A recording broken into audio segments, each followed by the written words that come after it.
Buenas tardes, me llamo Paula López Anillo y vengo a presentarles el trabajo que he realizado junto a María Ángeles Minguela Recover sobre mujeres migrantes en el trabajo de cuidado, desafíos legales y sociales en el contexto español.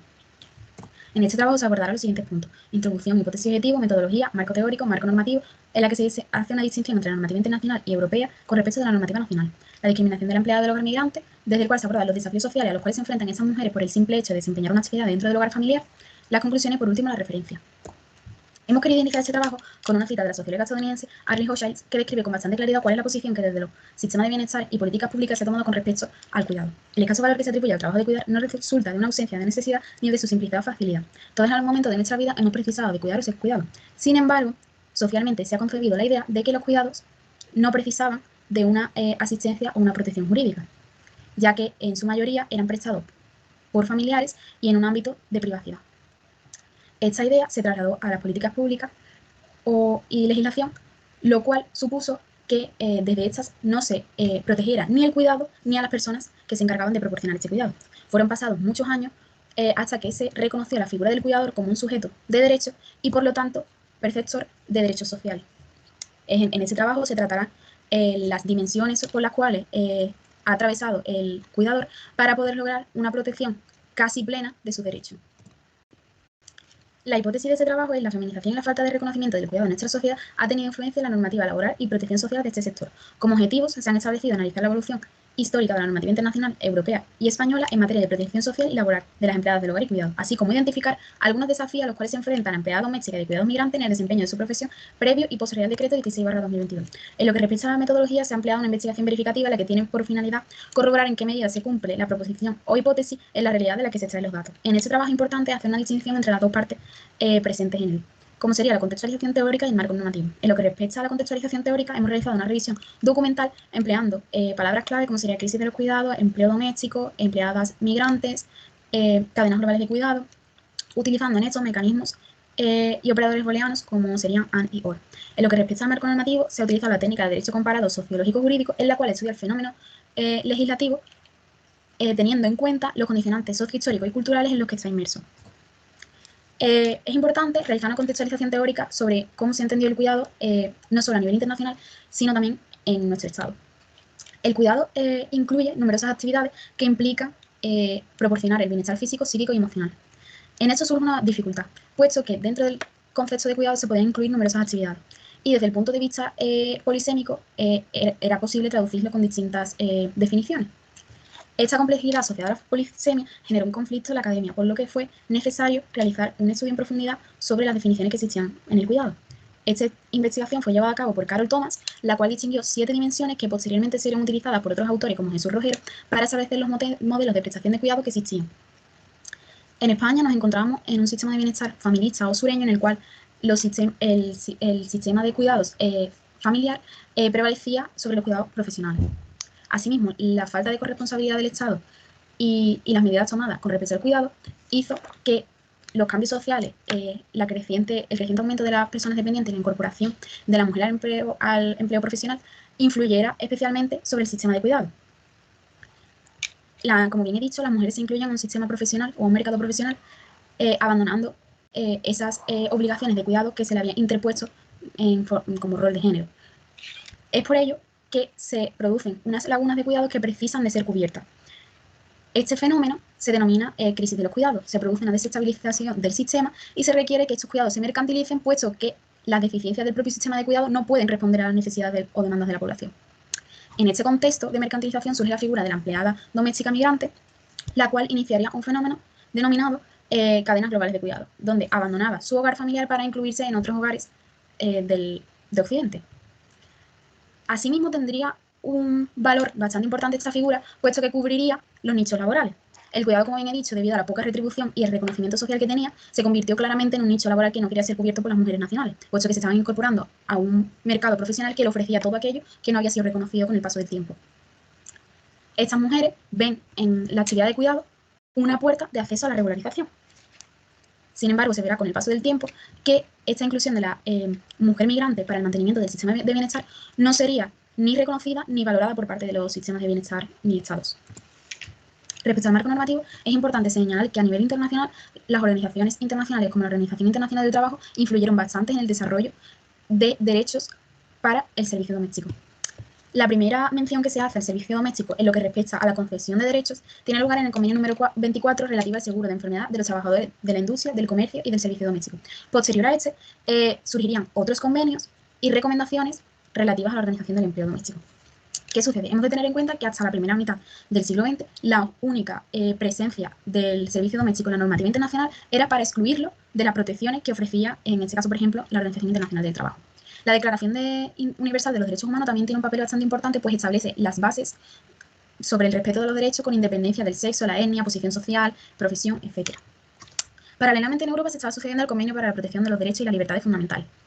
En este convenio tendrá lugar la constitución del Tribunal Europeo de Derechos Humanos, que tendrá una especial relevancia en los casos de protección a las empleadas domésticas. Asimismo, la Carta Social Europea reconocería los derechos relativos a los trabajadores migrantes y su familia, aunque reduciendo exclusivamente esta profesión a aquellos que se encontraban en situación administrativa regular.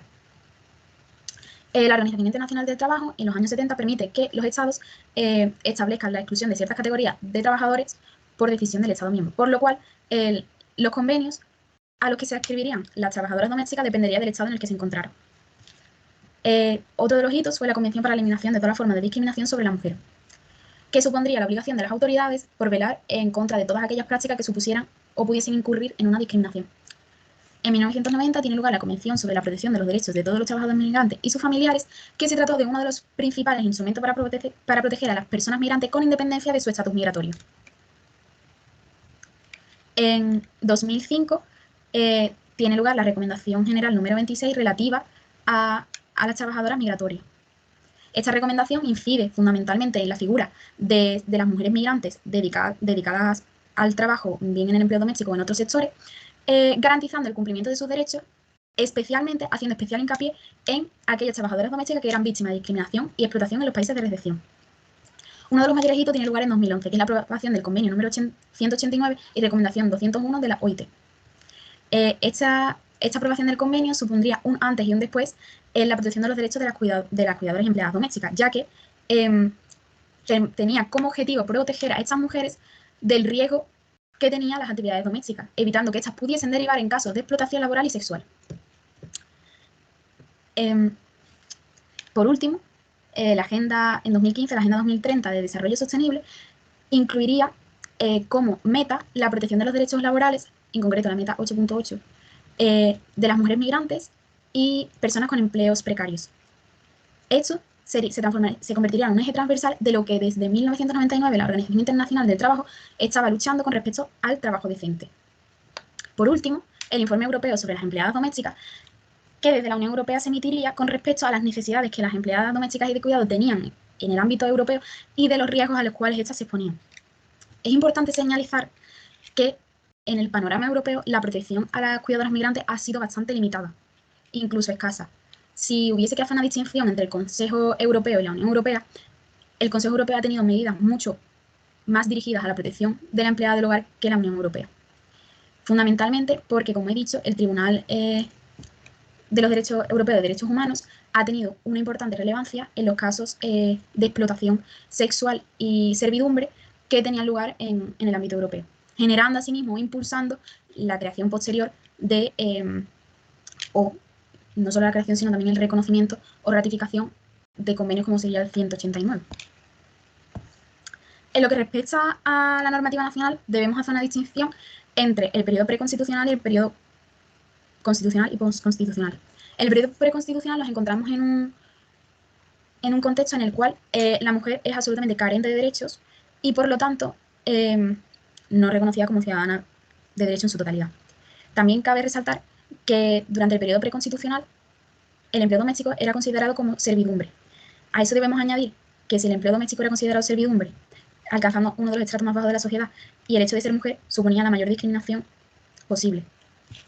Dentro del periodo preconstitucional también debemos incluir la etapa franquista, en la cual se produce un retroceso absoluto de todas las posibles mejoras que se habían podido conseguir en el ámbito del empleo doméstico. Se crea un seguro social denominado Montepío que estaba dirigido a una población bastante reducida, que eran mujeres nacionales, que se encontraban no casadas y que se dedicaban única y exclusivamente o no tenían situaciones o familiares a su cargo.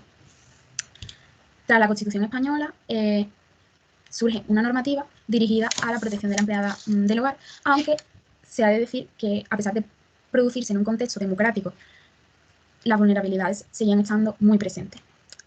La Ley 8/1980 del Estatuto de los Trabajadores lo que estableció fue, reconoció el carácter especial de las relaciones laborales, resaltando la importancia de incluir el servicio del hogar en un carácter especial.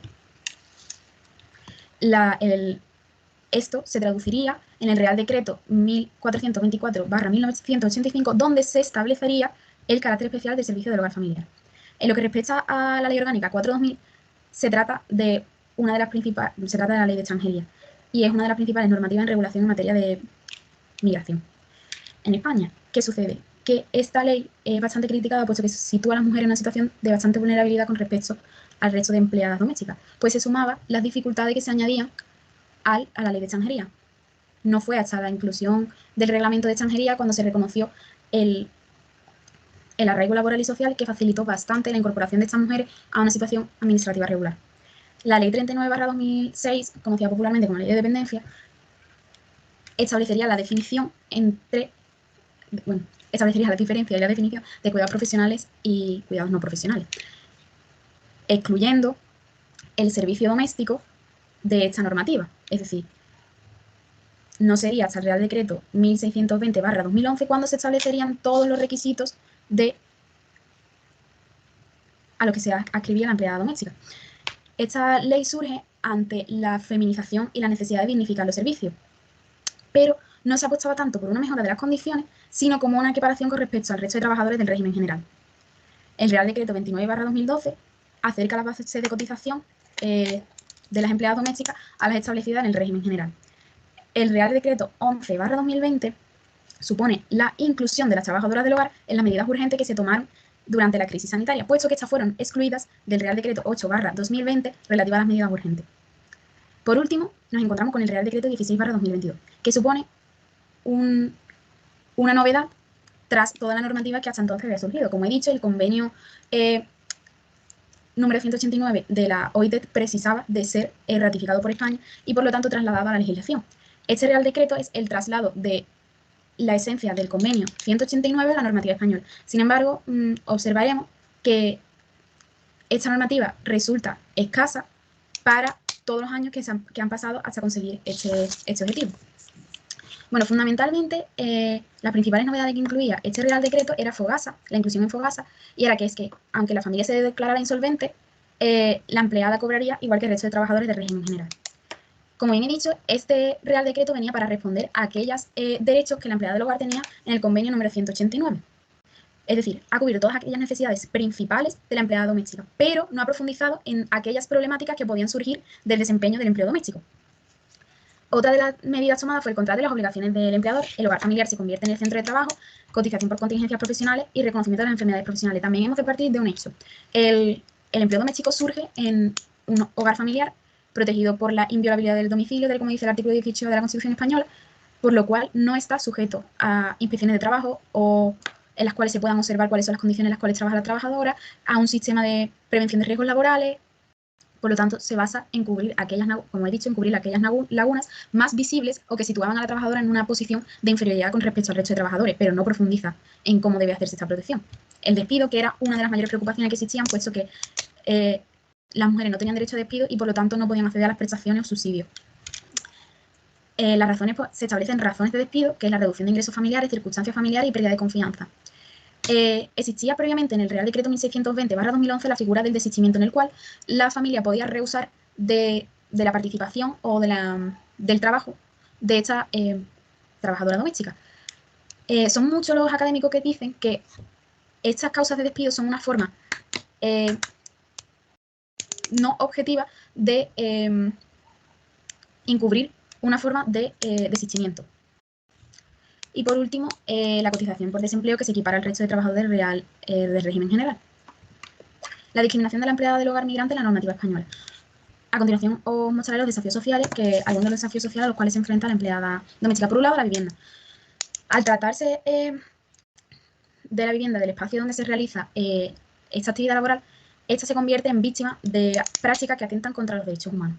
Asimismo, especialmente en el caso de las empleadas internas, el aislamiento y la soledad la convierten en un objeto de prácticas que atentan contra sus derechos y además supone un obstáculo para la denuncia, pues no cuenta con una red social o de apoyo que le permita denunciar esta situación. La vivienda se convierte en su hogar y se convierte en su espacio de trabajo, por lo tanto, le impide crear redes de apoyo con las cuales pueda enfrentarse a esta situación de explotación laboral o de explotación sexual. Los riesgos psicosociales, tal y como he dicho, cuando hablamos de empleadas migrantes debemos partir del hecho de que en muchas ocasiones, muchas de estas experimentan un duelo migratorio que deriva en una soledad no deseada y por tanto impide que se vean capaces o con el suficiente respaldo para poder denunciar el acoso o las prácticas que atentan contra sus derechos. La ausencia de apoyo es considerada como un estresor social y tendente a la creación o surgimiento de riesgos psicosociales derivados del duelo migratorio y de la situación de vulnerabilidad que surge. Algunos autores señalan que los riesgos psicosociales también están o inciden sobre eso, la imposibilidad de conciliar la vida laboral y personal. Esto sucede en el caso de las trabajadoras externas que después de salir de su trabajo deben continuar con las actividades en su propio hogar. Es considerada una de las actividades más susceptibles de generar el estrés laboral y burnout, debido a la precariedad y la falta de derechos en las cuales se desarrolla esta actividad. La conclusión a la cual se ha llegado es que la inclusión del cuidado en un sistema capitalista y patriarcal donde solo tiene valor aquello que genera beneficio económico ha resultado en una legislación residual e insuficiente. El Real Decreto 16/2022 presenta numerosas deficiencias considerando los riesgos asociados al desempeño de una actividad profesional en el entorno doméstico. Existe una necesidad de adaptar la legislación a la problemática real de estas mujeres, generar espacios en los que dar voz y en este contexto es muy importante el rol que el trabajador social toma en la promoción y empoderamiento de las empleadas del hogar migrante. Hasta aquí nuestro trabajo. Y estas son las referencias. Muchas gracias.